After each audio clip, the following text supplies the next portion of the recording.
सूरज की हल्की किरणें गांव के खेतों पर पड़ रही हैं। पक्षियों की चहचहाहट वातावरण में संगीत भर रही है। गांव की गलियों में हल्की हलचल है। महिलाएं पानी भरने जा रही हैं, गायें चर रही हैं, मुर्गी बांग दे रही है। बच्चे अपने खेल में व्यस्त हैं। रामू 14 साल का लड़का अपने कमरे में सो रहा है। उसका पिता हरिदास सुबह सुबह उठकर खेत की तैयारी में व्यस्त है। हरिदास धीरे से रामू को जगाता है। बेटा उठो, सूरज निकल चुका है, आज खेत में काम करना है। रामू उंगली पकड़ते हुए कहता है, आज बापू थोड़ी देर और सोने दो, दोस्तों के साथ खेलना है।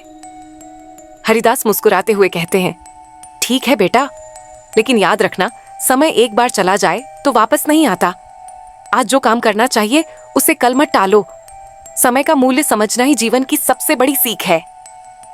रामू सिर हिलाता है और पलंग पर लेट जाता है। गांव के लोग अपने अपने काम में व्यस्त हैं। महिलाएं पानी भर रही हैं। बाजार में दुकानदार अपनी दुकानों पर सामान सजाते हैं। बच्चे खेलते हैं। किसान खेतों में मेहनत कर रहे हैं। हरिदास खेत में काम करते करते रामू की ओर देखता है। काश रामू समय की अहमियत को जल्दी समझ जाए। समय एक बार चला जाए तो उसका कोई पल लौट कर नहीं आता। रामू अपने दोस्तों के साथ खेलकूद में मग्न है। वह समय की कीमत नहीं समझता। कुछ दिनों बाद गांव में अचानक बारिश होती है। खेतों में पानी भर जाता है। जो काम समय पर किया जाना चाहिए था वह अधूरा रह जाता है। हरिदास ने देखा कि रामू ने बीज बोने और सिंचाई करने में मदद नहीं की। बेटा देखो, अगर हम समय पर काम करते तो फसल सुरक्षित रहती। समय को टालने से नुकसान ही होता है। जीवन में समय का सही उपयोग करना सबसे बड़ा धन है। रामू पहली बार पिता की चिंता और दुख देखकर चुप हो जाता है। उसे एहसास होता है कि उसने समय बर्बाद किया। अगले कुछ दिनों में रामू अपने व्यवहार में बदलाव करता है। वह जल्दी उठता, पढ़ाई और खेल में संतुलन बनाए रखता, खेत में पिता की मदद करता है।